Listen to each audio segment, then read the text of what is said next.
I, Sunil Rudra, welcome you all in this news bulletin of Saint Soldier Times. We bring you news and views from sports, education, health and culture. Coming to sports, in Malaysia Open, PV Sindhu and HS Pranay to be India's best medal shot.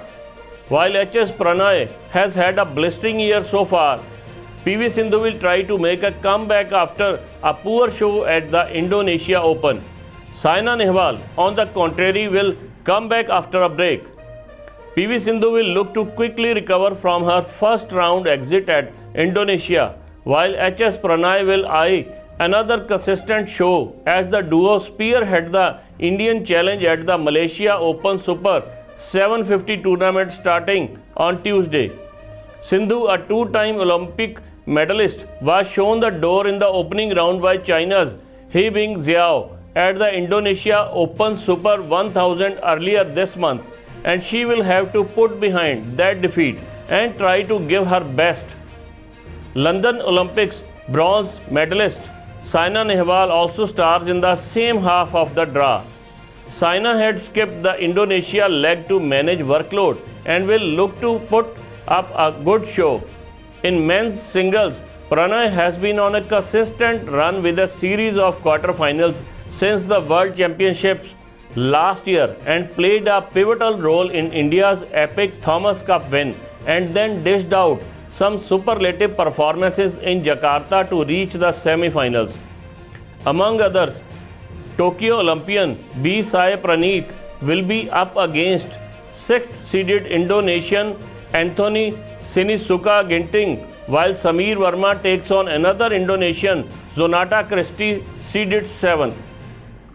Coming to education, the Punjab School Education Board PSEB on June 28th announced the result for Class 12 examination. However, the result link will be active on June 29 at 10 am. All the candidates who had appeared for the board exams can check their respective results at the official website pseb.ac.in. A total of 3,01,700 appeared for their Class 12 exam, of which 2,92,530 passed. Pass percentage is 96.96%, and Pathankot is the best performing district. The PSEB Punjab Board Class 12 Term 1 and Term 2 examinations were conducted between March and May 2022.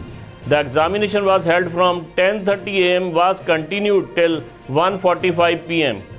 Last year, the overall passing percentage recorded by the board was 96.48%.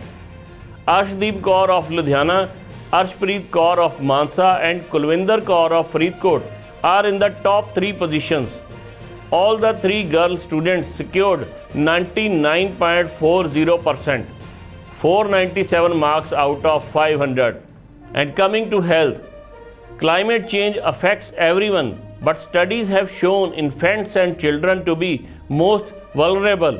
A new study collects research regarding the health burdens imposed by climate change on today's children and future generations. The researchers have written that protection of children's health requires that health professionals understand the multiple harms to children from climate change and air pollution and use available strategies to reduce these harms. The study was published in New England Journal of Medicine. The planet is steadily getting hotter from the continued burning of fossil fuels and the use of coal and natural gas. Together, they are responsible for the 2 key greenhouse gases, carbon dioxide and methane. In recent years, billions of tons of carbon dioxide and 120 million metric tons of methane have been annually emitted. According to the study, heat exposure prior to birth is associated with the higher risk of preterm births as well as low birth weights. For children, heat can promote kidney disease and heat stress. Children spend more time outdoors and are exposed to heat, which can lead to dehydration, heat exhaustion, heat stroke, and heat death. Intensifying weather events such as major floods and hurricanes are causing more childhood injuries, drownings, and traumatic stress. And coming to culture, Prime Minister Narendra Modi, who is on a 2-day visit to Germany for the G7 summit, presented special gifts to all the G7 leaders, highlighting India's rich traditional art and culture. He gifted a Gulabi Meenakari brooch and cufflink set from Varanasi to the President of United States, Joe Biden. This was presented with a matching brooch for the First Lady. One of the rarest crafts in India, it is practiced in the bylands of Varanasi and is art form from Persia that involves coloring the surface of metals by fusing different colors. PM Modi gifted striking black pottery pieces from Nizamabad to Japan PM Fumio Kishida, combining India's rich mythological story with a traditional art form.